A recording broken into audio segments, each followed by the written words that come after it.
in the squadron. They called him Bullets, but we call him Greg Kelly. Greg Kelly is on the air on the Red Apple Podcast Network. What the hell is this? Sounds like bad country music.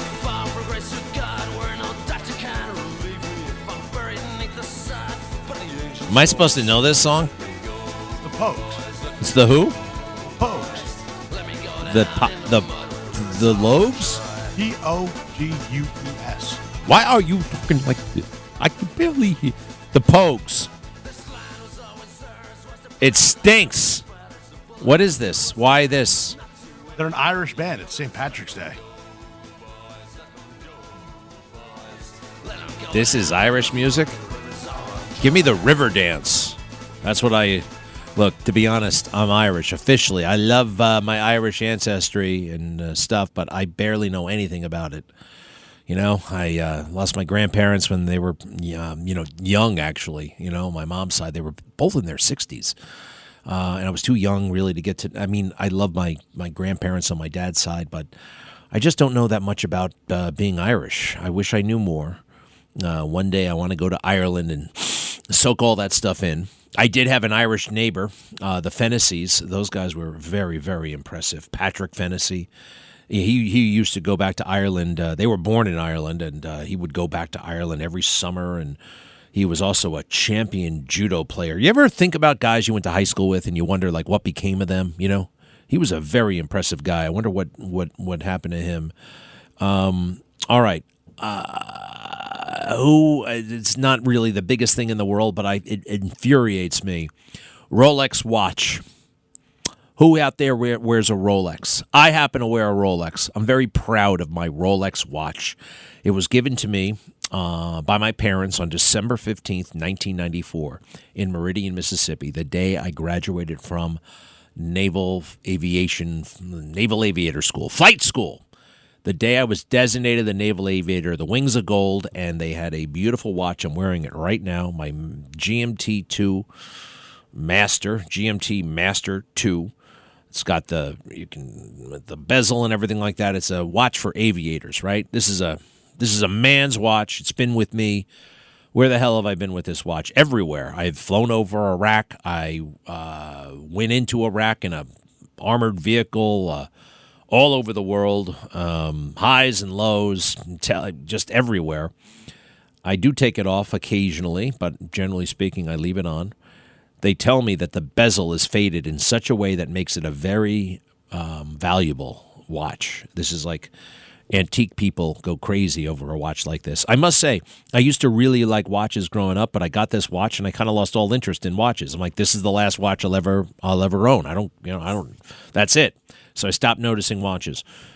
Anyway, all this to say, at the Oscars the other night, Zendaya, snooty pothead layabout Zendaya, if that's her real name, Zendaya. Guess who's the new spokesmodel for Rolex watch? Zendaya, the Trump-hating pothead Zendaya. And it makes me like, what?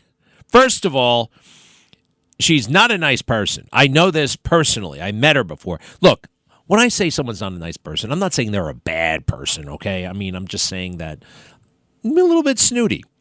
A lot snooty. I saw her go to a party once, and it wasn't a costume party, and she dressed like C-3PO. Remember the robot? Yeah, but she did it not for like, hey, I'm going to a costume party. She was like, doesn't this look hot? I'm like, what is wrong with you? Anyway, she's a bit of a snob. I know that personally, and God forbid you. Juliana Rancic made fun of her hair in like 2010, and we haven't heard from Julia Rancic since. She had to apologize. She had to write apology. She had to announce the apology. She had to go to an apology tour just because she made fun of this person's, quite frankly, rather eccentric hairdo. Anyway, she's now the spokesmodel for Rolex, and they call it the art of filmmaking. And they have her. They have Martin Scorsese. You're not supposed to say Martin Scorsese. It's Martin Scorsese. But her presence, and oh, by the way, I watched all the videos on Rolex, right? Rolex, right? The art of filmmaking. She's not even wearing a Rolex watch. It turns me off immensely. I shouldn't be that turned off. Now, it just so happens that somehow Instagram figured out my watch is 32 years old, so I'm seeing watches all the time, every time I pick up the phone. And you know what? You know who doesn't do this celebrity thing? I also used to like Omega watches. You know why I like Omega? Because the Apollo 11 astronauts, actually all the Apollo astronauts, wore Omega Speedmasters to the moon.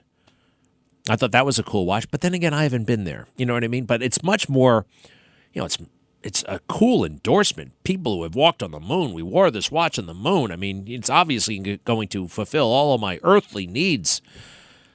But guess who their spokesmodel is? George Clooney, another Trump-hating jerk. I don't want anything to do with these products endorsed by celebrities. I don't want anything to do with it. Now, I found a watch company that has nothing to do with celebrities. You ever hear of these people? Patek Philippe. Patek Philippe.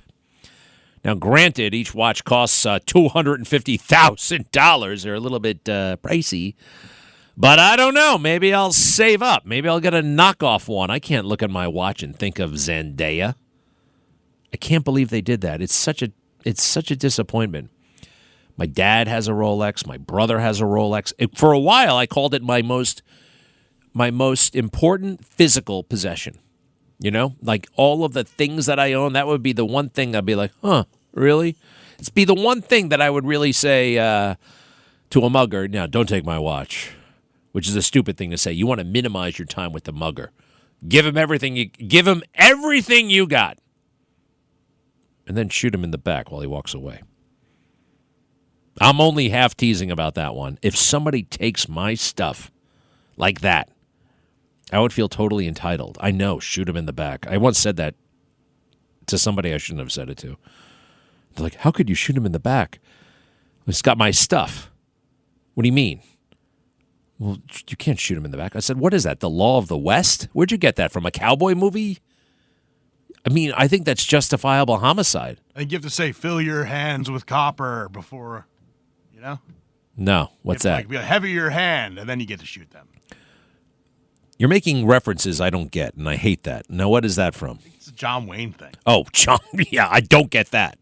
I don't get anything about John Wayne, except for Flying Leathernecks. That was one hell of a movie. All right, so what can I tell you? I got to get over the Zendaya thing. It doesn't really matter. I'm definitely okay with grocery prices and gas prices, okay? I don't want to sound like I'm out of touch. I'm actually talking about my Rolex watch. Look, I've done okay. I've saved money like a bandit.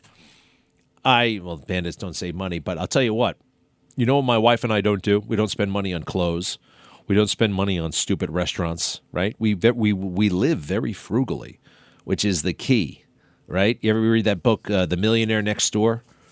You'd be surprised what the people who accumulate real wealth in America, what they don't do. And the people who don't have wealth, what they do.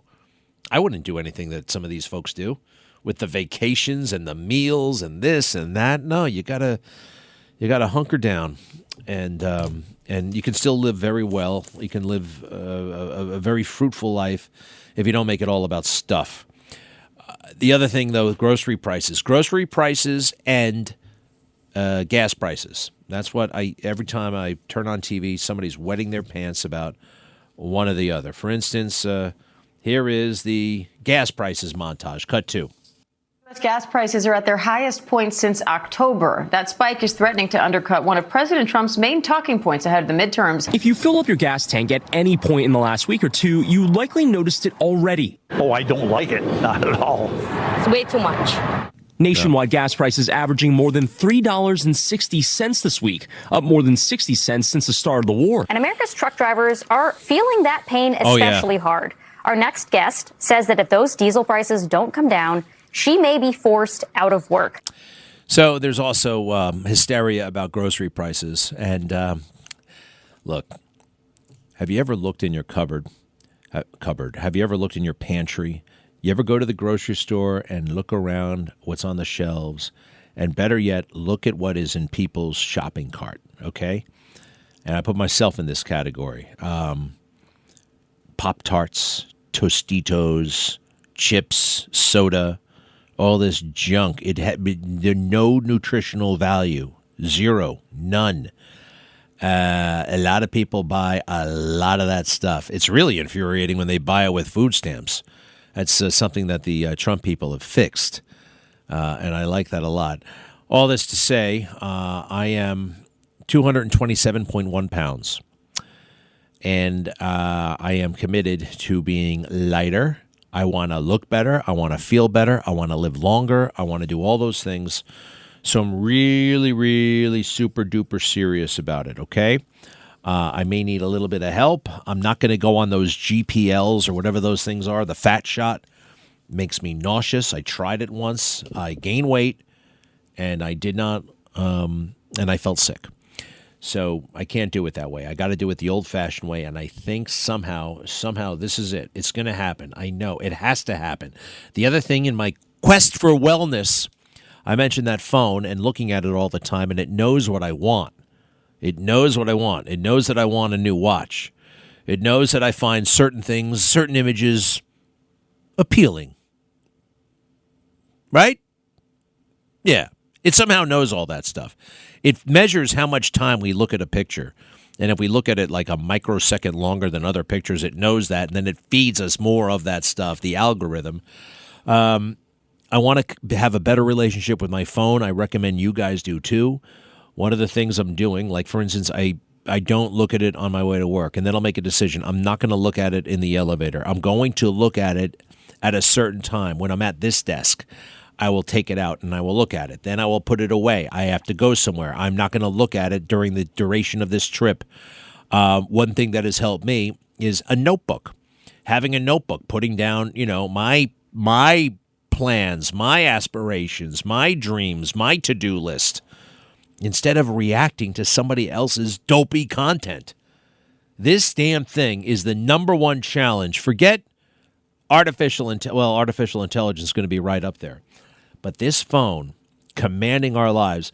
I noticed the other day people crossing the street in New York City. Now, arguably, crossing New York City is street in New York City. That's a challenging thing to do, somewhat, as far as navigating.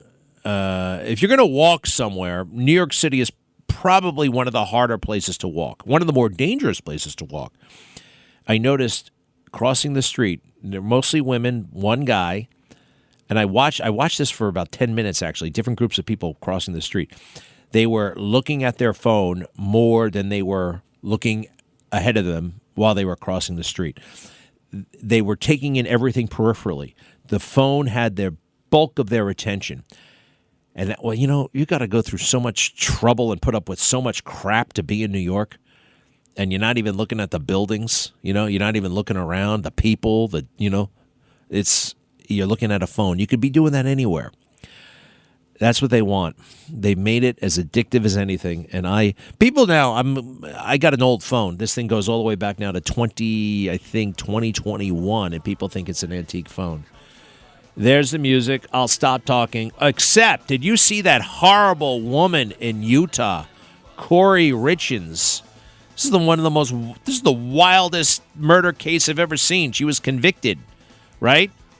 How did she think she ever could get away with that one? She poisoned her hardworking husband with fentanyl so she could be with that contractor guy, who I actually felt a little bit sorry for. I watched him testify. What a chump. Anyway, people, they need God. Less Netflix, more God. Less phone, more God. The Bible is awesome. I do recommend it, all right? I know I'm not the most effective ambassador. Don't let me turn you off from that book, though, okay? Please. Greg Kelly on the Red Apple Podcast Network. So we got a major fire in progress in Midtown Manhattan, 5th Avenue and 43rd Street. Looks like it's centered on the roof. And we also have a report of an explosive device over at Lincoln Center. That's on the west side. Lincoln Center, Performing Arts, a couple of theaters over there, big theaters. It would be awfully good right now to have a police department that did not waste the past 4 years worried about white supremacy. Okay? It would also be very good to have a mayor of New York City who, when ISIS plants bombs right outside his house, doesn't complain about white supremacy. Instead, if he complained about ISIS. These things are now getting through. Terror attacks are happening. I do remember an era in this city and in this country where these attacks were thwarted before they happened. That's the whole name of the game. That's why you have aggressive intelligence gathering. You have legal surveillance. You're allowed to do a lot of things within the law. You don't even have to change the law. But so many have been browbeaten, or they're scared, or they just want to hang with the very stylish Mayor Mamdani, very stylish and America-hating, Israel-hating. I do not like that man. He lied. He lied about what kind of city New York is, that it was Islamophobic, that he was teased, he was harassed. No, that didn't happen. New York is pretty chill in a lot of ways. And he lied for power. Just like Gavin Newsom, by the way. Real quick, we have time. Gavin Newsom. This is Gavin Newsom when he got busted in the affair. All right? Now, what's the big deal? Well, it is a big deal, actually. You can't do that, especially when you're the guy and you take your friend's wife. That's a problem. Can we agree, right? This should be a deal breaker. But it's not, but I have something that is. All right, let's hear the denial, if you don't mind. Coming here in short notice. Want to make it clear that everything you've heard and read is true. And I am deeply sorry about that. I've hurt someone I care deeply about, Alex Turk, his friends and family. And that is something that I have to live with, and something that I am deeply sorry for. I am also sorry that I've let the people of San Francisco down. They expect a lot of their mayor, and my personal lapse of judgment aside, I am committed to restoring their trust and confidence, and will work very hard in the upcoming months to make sure that the business of running the city... Sounds very scripted and insincere, doesn't it? And it is. And I have proof right after this. Irish music, huh? All right. Happy St. Patrick's Day. Greg Kelly, entertaining and informative. On the Red Apple Podcast Network. When going the road to sweet when going the road. I know I'm supposed to like this. When going the road to sweet a stick in my hand and a drop in me eye. I don't feel damsel I heard cry. Johnny, I hardly knew. Isn't that a? Drums and guns and guns and drums. Didn't they change the words or something? It's Johnny Comes Marching Home, right? This is American. Wait.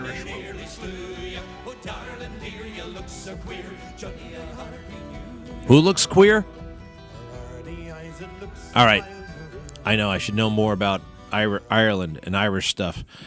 Corned beef and cabbage tonight? Yes. All right. Oh, I never thought of Gavin Newsom as being Irish Catholic, but he says in his book that he's Irish Catholic. I think he says, I'm a recovering Irish Catholic, whatever the hell that's supposed to mean. So I want to go back to this moment where he gets busted, okay? Where he has to come out and come clean about the affair he was having with some person who worked on his staff who was married to his chief of staff. That's very, very low, right? I mean, look, people make mistakes. I've made mistakes. People screw up. We're all sinners. But I do think there is a special kind of requirement for somebody in public office. Once they get caught doing this, that's it. You can't run for other office, right? You got to just, okay, public service is not for me.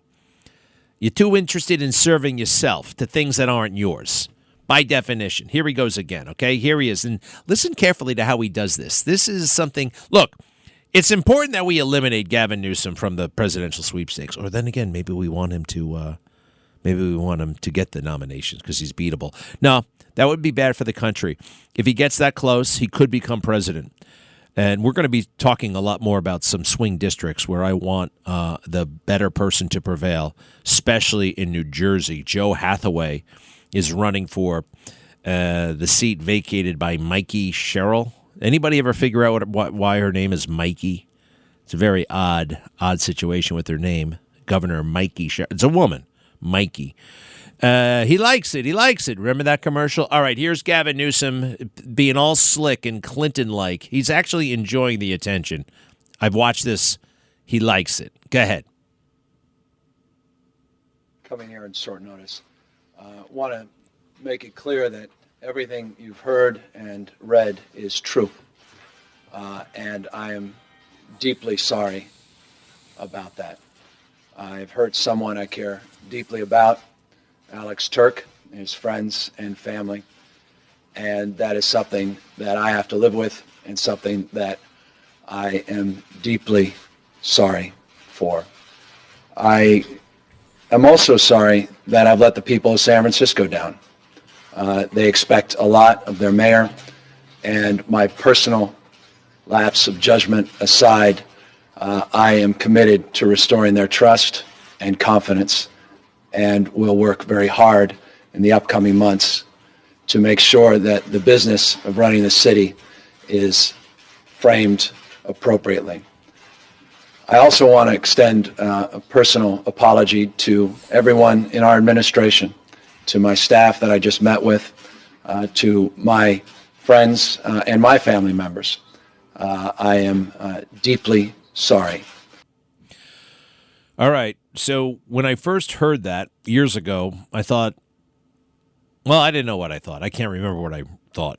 But I saw it more recently a couple of months ago, and I thought, there's something really odd about that moment. He seems to be basking in the attention. He also seems to be following a playbook, right? The playbook that you follow. Bill Clinton, right? Bill Clinton, he made a mistake, right? He concealed, so everything you've heard is true, right? That's a smart thing to do politically. Get it all out there. Admit to everything. So when I saw that, I'm like, this is not sincere. He's saying he's sorry, but he's not sorry. And then in his own book, and you can't give him credit for the honesty, right? Because, well, I just don't think you can. But he talks about what was really going through his mind at that moment. It wasn't about contrition. It was about politics. It was about staying alive politically. All right, this is the audio version of his book, his autobiography about himself, of course, right? Go ahead. Have to live with. With the benefit of time and reflection, it would become clear to me that what I had done was not just a transgression that tore at friendships and staff. It was the worst betrayal of my life. In such a moment of damage control, the imperative that consumes the elected official is the act of contrition. More than anything, it is a political gesture. How many times have we seen it? The politician caught in a lie, coming clean to his public with his grim-faced wife standing resolutely, or not so resolutely, at his side. I was that guy, only I had no wife fixed beside me. Only my sister, whom I told emphatically not to be there, was standing nearby. So he admits that it was political, it was not sincere, and I picked up on that.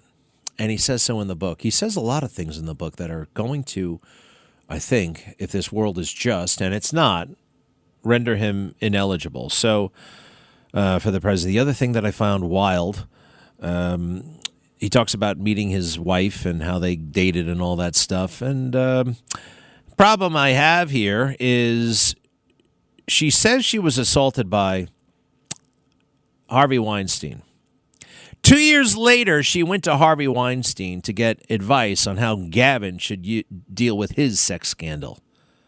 Isn't that odd?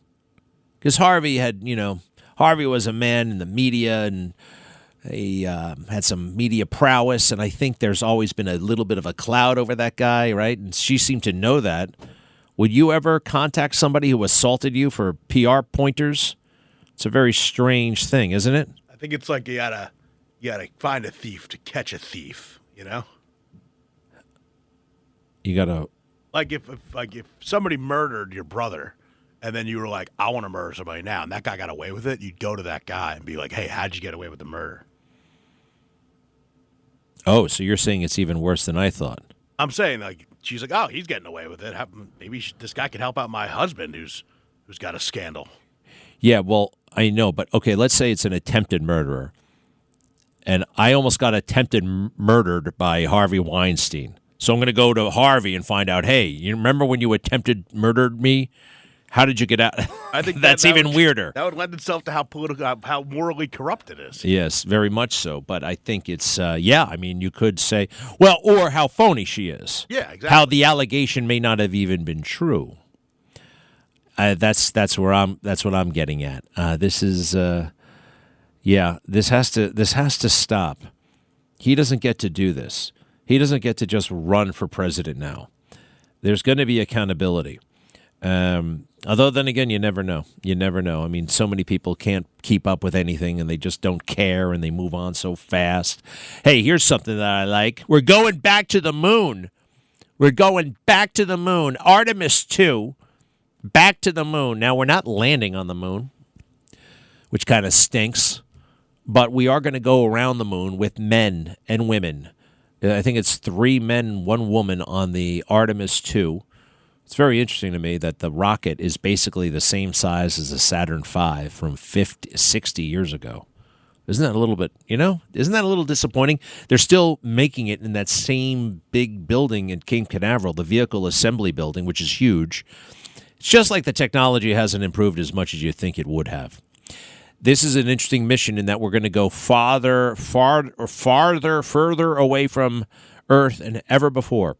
They're going to go to the opposite side of the moon, the dark side of the moon, and they're going to go way the hell out into deep space, farther than any person has ever been. Not going to land on the moon. And then we're going to come back. And here is Jared Isaacman, one of the most impressive people I've ever encountered. The guy is just off the charts brilliant. I don't think he finished high school. He didn't drop out. It was like he finished it in 20 minutes, and like he was too. Like I got a multi-billion-dollar business to tend to, and he tended to it. He was renting airplanes to militaries across the country and training their pilots. This man, and he's from New Jersey, a regular guy, but a regular guy with a huge brain. And now he's running NASA, and I think that's great. Go ahead if you don't mind. My first day on the job, I'm in the Oval Office as President Trump signs America's space policy, America for superiority in space.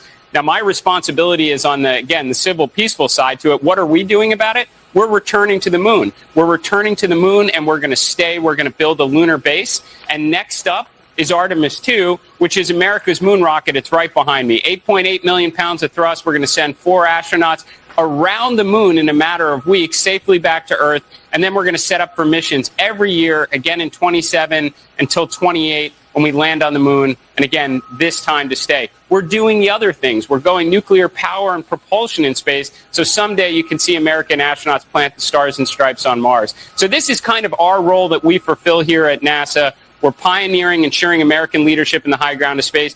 Then you've got Space Force. They're the ones that are standing out in the hill. They're looking out for everyone here on Earth. And then you've got looking out farther into space as NASA kind of leads the way. Well, sounds good to me. April 1st is the launch. We have not been into deep space since 1972. That is, do the math. That's 54 years ago. That is insane. So we're finally going back. I hope there's not another hitch. Seems like there are a lot of glitches.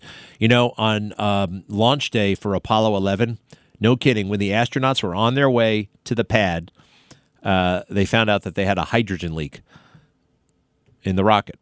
And what do? They didn't turn around. They didn't stop. They didn't call off the mission. They kept going to the pad. They sent some technicians out there to tighten the bolts that stopped the leak. And they launched in 2 hours. They just, and you can see it. It's all documented. These guys go out there with their white suits and the little hats, and they fix the leak. We had a hydrogen leak on Artemis. And they canceled the damn thing for 2 months. 2 months. They had to investigate the leak. Now, I guess that's probably the way to do it. Then again, I wonder. Look, we have to be very careful with these guys and the rockets and stuff like that. I mean, it's incredible. It's incredible that we don't have mishaps more often. How many shuttles did we lose? Well, we lost a lot, didn't we? 2 or 3. Columbia and Challenger, 2. And you know why we lost them? Because people were afraid to tell their boss things they did not think their boss wanted to hear. How about that? I want to talk a little bit more about artificial intelligence, if you don't mind, because I do think it's an opportunity for all of us to delegate certain things and hopefully to find time to pursue the truth. And I asked AI if there's a way that this can happen, that you, AI, will do more of the drudgery and we can pursue higher things like God. And it basically said that's an old question. It's been around for a long time because we've always had new technology, and it's up to you. It's up to the individual whether or not the new technology frees you, and what do you do with that time? Do you just work harder? Do you recreate more? Or do you actually pursue the Lord? If you don't reclaim the time on purpose, it will just get filled again. You know? The machine will serve your ambition just as easily as it serves your faith. I really enjoy artificial intelligence. If you ask it a question about faith, philosophy, personal feelings, it really is good. The deeper spiritual question, according to AI, and it's the real question isn't will AI bring people closer to God? It's if God gave me more time, what would I actually do with it? That's a much more uncomfortable and honest question. A way to think about AI that aligns with faith. You might frame it like this. AI equals a tool that can reduce toil. But freedom from toil is not the same as direction toward God. So the discipline becomes convert efficiency into devotion. Very concretely, if AI saves you 30 minutes, give 10 of those to Scripture. If it reduces stress, use that space for reflection. If it clears your mind, aim it towards something eternal. Otherwise, the gain just disappears. And they offered me this one final thought. There's actually a subtle danger in the idea, and it's worth naming clearly. Maybe AI will make people seek God more. That's possible, but Scripture itself suggests something else. People don't usually turn to God when life gets easier. They often turn when they realize they're not in control. AI may actually create the illusion of control. Instant answers, simulated intelligence, reduced dependence on others, and that could pull some people further away, not closer. Bottom line, your instinct is not wrong, but it's incomplete. AI can reduce the burden of work.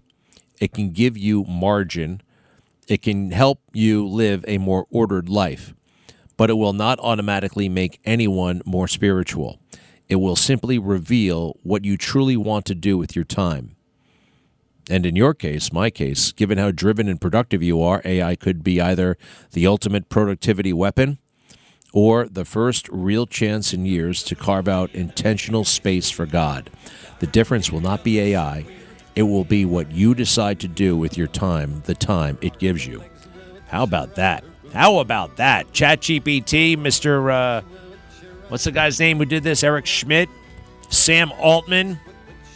One hell of a contribution. I thank you. Greg Kelly, entertaining and informative on the Red Apple Podcast Network. So this Joe Kent character has quit in a huff. He was working as the director of the National Center of Counterterrorism, which I believe is within DNI, and he quit. This is a fairly well-known conservative in conservative circles. I don't know. I haven't thought about him in a while. 2020, I remember he was running unsuccessfully for Congress. Didn't work out. And then I kind of lost track of him. I know he got this job, and I know he's got a hell of a lot of ambition, and he quit because of what we're doing to Iran right now. And I think that is incredibly self-serving. You know, whatever the hell we're doing overseas, America does controversial things overseas. All right? We always have. We always will. No matter what we do, we are viewed. People hate us. They envy us. They resent us. All kinds of things, whether we bomb people or not. And right now, we're getting some negative response throughout the world, and in the form of terrorist attacks in this country. And this son of a bitch decides to quit at this moment. Yeah, he sure did. And CNN and the rest, they're gleeful. Aren't you, Wolf? Go ahead. Breaking news this morning. We just learned, get this, the director of the National Counterterrorism Center, Joe Kent, has just announced he's resigning.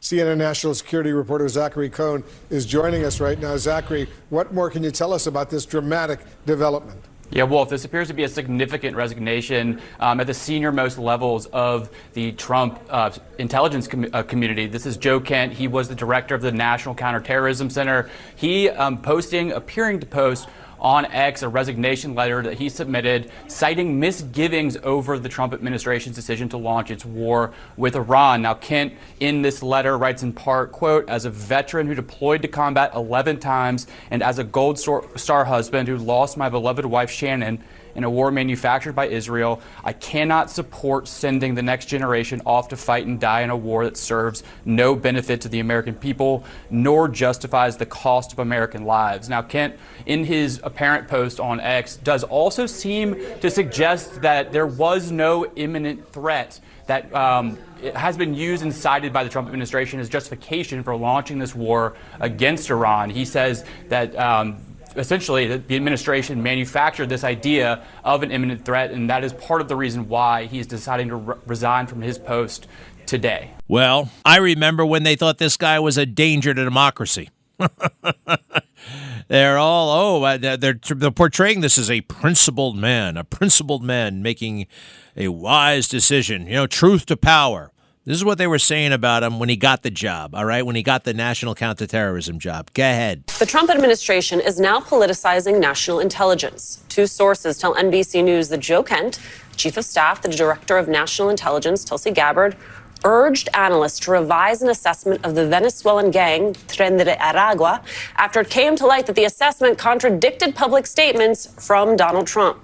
Specifically, the report undercuts Trump's justification for sending immigrants to that notorious Salvadoran prison without due process. Because of that, Joe Kent pushed the analysts to make changes to protect his boss and the president from being attacked. Kent wrote in an email, quote, we need to do some rewriting so this document is not used against the DNI. So you'll get the picture here, okay? There was a lot of negative press, and now he will be warmly embraced by that swamp because he is stuck it to Trump. I do not like you. One in Honolulu, they've got one in Moscow too. They got four of them in Sydney and Thanks for listening to The Greg Kelly Show. You can hear The Greg Kelly Show weekdays at 12:15 on 77 WABC. If you like the podcast, share it with your friends and listen anytime at WABCRadio.com and download the WABC Radio app. Hit that subscribe button on all major podcast platforms. Plus, follow WABC on social on Instagram, TikTok, Facebook, and X. See you next time for a new episode so you never have to wonder. What the heck is going on here?